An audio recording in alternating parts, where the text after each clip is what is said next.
Hello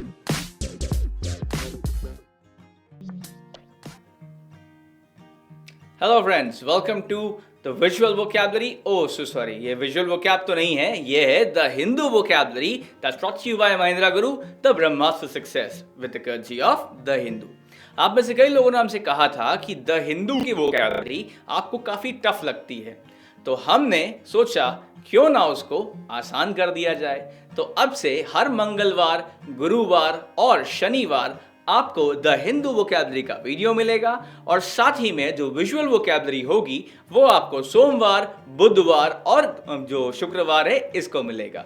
तो आपकी जो वोकैबुलरी है वो जरूर इंप्रूव होगी और भरसक प्रयास से इंप्रूव होगी, और साथ ही में वो प्रीवियस क्वेश्चंस क्यों ना हो, फिर एक्सपेक्टेड जो आपके हैं क्वेश्चंस वर्ड फॉर्म में वो क्यों ना हो, या फिर जो एडिटोरियल है द हिंदू का उसके वोकैब्स क्यों ना हो, हम पूरा प्रयास करके आपकी वोकैबुलरी को जरूर इंप्रूव करेंगे। लेकिन सबसे पहले यहाँ पर एक रिक्वेस्ट आप सभी के लिए, अगर आप चाहते हैं कि हम आपकी वोकैबुलरी को इंप्रूव कर पाए, साथ ही में आपको सिलेक्शन दिला पाए, तो सबसे इंपॉर्टेंट काम तो आपको ये करना है कि अगर अब तक आपने इस चैनल को सब्सक्राइब नहीं किया है तो यहां पे क्लिक करके सब्सक्राइब जरूर कर लें। अगर आप इस वीडियो को एक सेलफोन में देख रहे हैं तो फिर आपको पहले होम पेज पे जाना होगा और वहां आप बेहद ही आसानी से सब्सक्राइब कर सकते हैं। चलिए शुरू करते हैं आज का सेशन। सबसे पहले हम चलते हैं previous vocab challenge of the day पर, जो कि हमने आपको दिया था विजुअल वोकैबुलरी के पिछले सेशन में। अब देखिए, वर्ड था डोलफुल, जो कि एक विशेषण है जो जिसका अर्थ है उदासी भरी, और इंग्लिश में it's an adjective and it's depressing by the way, इसका मीनिंग होता है। हमने आपसे पूछा था कि इसका एक सिनोनिम और एक एंटोनिम ऐसा बताइए जो हमने आपको नहीं बताया हो। तो इस कार्य को करने में जो सक्षम थे, जो हमारे आज के वोकैब चैंपियंस हैं, वो ये रहे आपके सामने। ये है mister Prakash Chaudhary sir, mister Balkrishna Sharma sir और मिस मिताली सिंह मैम। तो इन तीनों को महिंद्रा गुरु की पूरी टीम की ओर से बहुत बहुत शुभकामनाएं।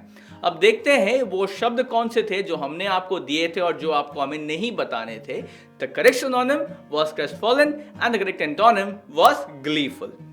चलिए आप शुरू करते हैं आज का सेशन। अब देखिए, जो पहला वर्ड है वो है इम्पेडिमेंट्स।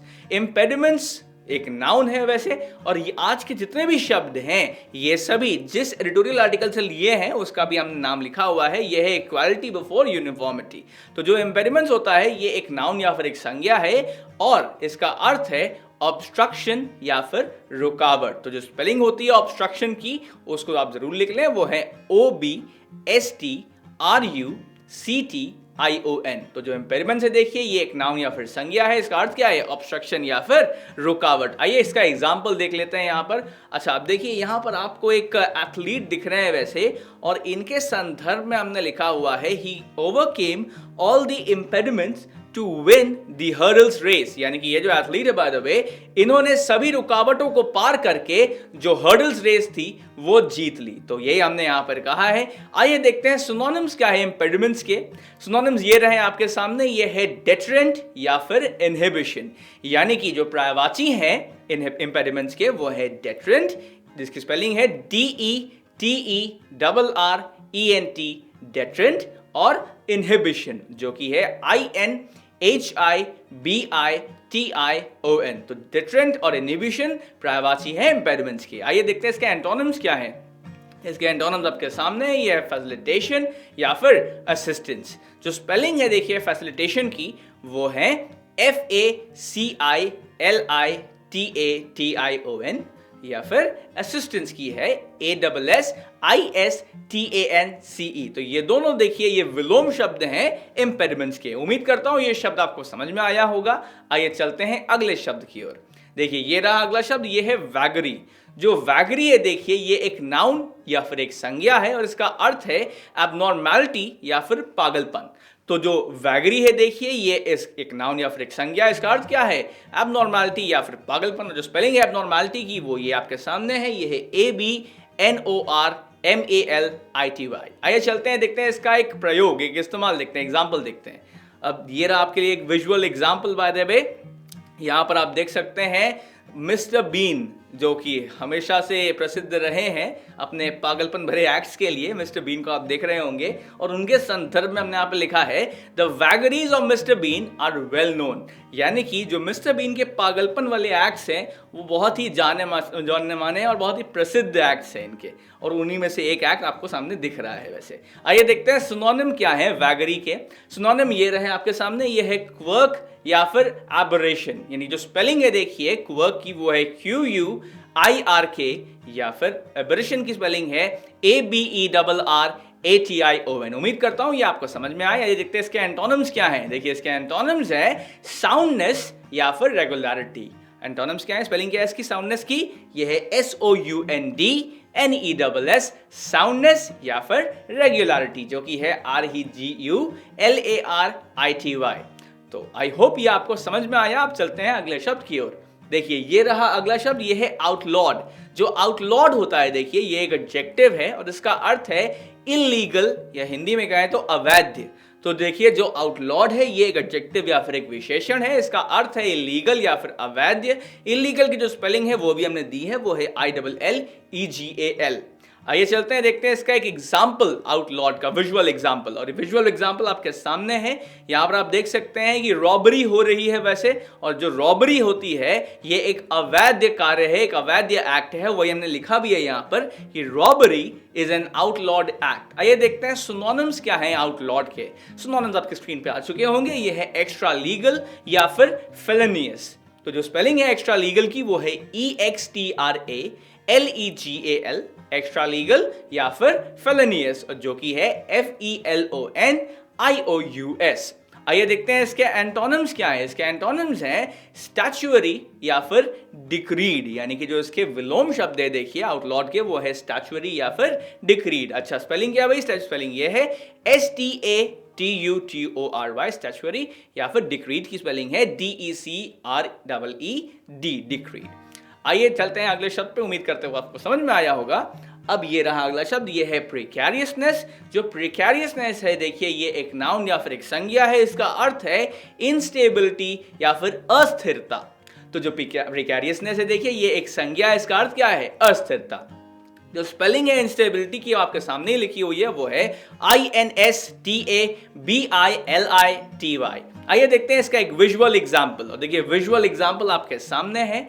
यहां पर हमने इन महाशय के संदर्भ में लिखा है the precariousness of his mind makes him unable to do anything, यानी कि इन भाई साहब के जो मस्तिष्क की जो कह सकते हैं आप अस्थिरता है उसके कारण ये कुछ नहीं कर पाते। और देखिए यहां भी ये एक कंफ्यूजिंग सा एक्सप्रेशन दे रहे हैं। आइए देखते हैं सिनोनिम्स क्या है प्रिकैरियसनेस के। ये है फिकलनेस या फिर फ्रेल्टी। तो जो स्पेलिंग है देखिए फिकलनेस की वो है FICKLENESS, फिकलनेस, और फ्रेल्टी की स्पेलिंग है FRAILTY। तो ये इसके पर्यायवाची हैं। आप देखते हैं इसके एंटोनिम्स क्या हैं। देखिए एंटोनिम्स आपके सामने है, ये है सर्टेनिटी या फिर श्योरनेस, और इसकी स्पेलिंग क्या है सर्टेनिटी की, वो है CERTAINTY, सर्टेनिटी या फिर श्योरनेस, जो कि है SURENESS। सो आई होप ये शब्द आपको समझ में आया होगा। अब चलते हैं अगले शब्द की ओर, और ये आज का आखिरी शब्द भी है, ये है इंटरट्वाइन। तो जो इंटरट्वाइन है देखिए ये एक वर्ब या फिर एक क्रिया है। इसका अर्थ है ट्विस्ट या फिर लिपटना। तो जो इंटरट्वाइन है देखिए ये एक वर्ब या फिर एक क्रिया है। इसका अर्थ है ट्विस्ट या फिर लिपटना। जो ट्विस्ट की स्पेलिंग है वो हमने दिए रखी है यहाँ पे TWIST। आइए देखते हैं इसका एक विजुअल एग्जाम्पल, और ये रहा आपके लिए एक विजुअल एग्जाम्पल। जरा ध्यान से देखिएगा, उम्मीद करता हूं कि आपकी आंखों पे ज्यादा जोर ना पड़े। अब देखिए यहां पर हमने लिखा हुआ है द लाइन्स आर इंटरट्वाइनिंग, यानी कि देखिए जो भी लाइन्स है देखिए वो आपस में लिपट जा रही हैं। ऑलराइट, आइए देखते हैं इंटरट्वाइनिंग का सिनोनिम। सिनोनिम आपके सामने है, ये है एंटवाइन या फिर इंटरट्विस्ट, यानी कि जो देखिए जो स्पेलिंग है एंटवाइन की वो है ENTWINE, ट्वाइन, और इंटरट्विस्ट की स्पेलिंग है INTERTWIST। आइए देखते हैं इसके एंटोनिम्स क्या है। इसके एंटोनिम्स हैं अनट्वाइन या फिर अनट्विस्ट। ऑलराइट, जो स्पेलिंग है अनट्वाइन की वो है UNTWINE, अनट्वाइन, और या फिर अनट्विस्ट जो कि है UNTWIST। उम्मीद करता हूं ये पांचों शब्द आपको समझ में आए। अब चलते हैं आज के वोकैब चैलेंज की ओर। ये रहा आज का vocab challenge of the day. Word है फ्रिजिड, जो कि एक एडजेक्टिव या फिर एक विशेषण है जिसका अर्थ है एक्सट्रीमली कोल्ड या फिर बहुत ठंडा। अब देखिए ये रहा इसका विजुअल एग्जाम्पल। यहाँ पर हमने लिखा है the tree froze in the frigid weather, यानी कि ये जो आपको पेड़ दिख रहा है आपके स्क्रीन पर, ये इस बेहद ठंडे मौसम में जम गया है। जो दिया हुआ सिनोनिम है वो है ग्लेशियल और जो दिया हुआ एंटोनिम है वो है हीटेड। अब ध्यान सुनिए, आपको क्या करना है, आपको हमें बताना है वो शब्द जो हमने आपको बताया था विजुअल वोकैबुलरी के पिछले सिनोनिम्स में, पिछले सेशन में, यानी कि वो सिनोनिम और वो एंटोनिम जो हमने आपको बताया था विजुअल वोकैबुलरी के पिछले सेशन में। अगर आप ऐसा सही सही कर पाते हैं तो डेफिनेटली आप हमारे अगले सेशन के वोकैब चैंपियन बन सकते हैं।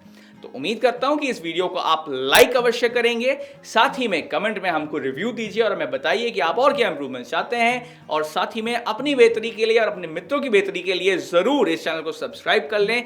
प्लस इस वीडियो को आप जितना शेयर करेंगे हम उतने लोगों को हेल्प कर पाएंगे।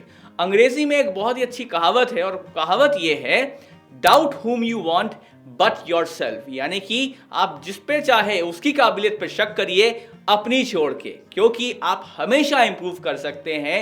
और अगर आप हमारे चैनल को सब्सक्राइब करते हैं तो हम अलग अलग वीडियोस देते हैं, फिर भले ही वो गाइडेंस गुरु क्यों ना हो, भले ही वो इंग्लिश गुरु के वीडियोस क्यों ना हो, भले ही वो मैथ्स रीजनिंग गुरु के वीडियोस क्यों ना हो, भले ही वो कंप्यूटर गुरु के वीडियोस क्यों ना हो, वगैरह वगैरह। तो देखिए इतने सारे तो यहाँ पर अलग अलग गुरुज हैं और सभी आपको हेल्प करना चाहते हैं, क्योंकि आपकी सफलता में ही हमारी सफलता है। Your success is our success. Thank you.